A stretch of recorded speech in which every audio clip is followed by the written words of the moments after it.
Hey friends, if you wish to fix We Can't Find Your Camera error on Windows 11, then please watch this video. I will guide you through the process.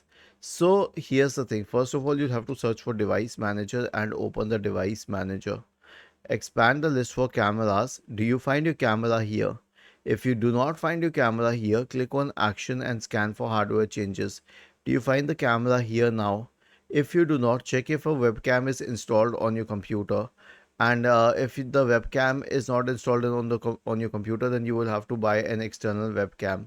Another thing that you should be doing is to right click on the Start button and select Settings from the menu. Go to the Privacy and Security tab and select Camera in the right pane. Turn the switch on for camera access and also turn the switch on for the app for which you require the camera. Was this helpful? If yes, then please subscribe to the channel. If not, then let us know in the comment section of the video on how we could help you further. Thank you for watching this video and have a nice day.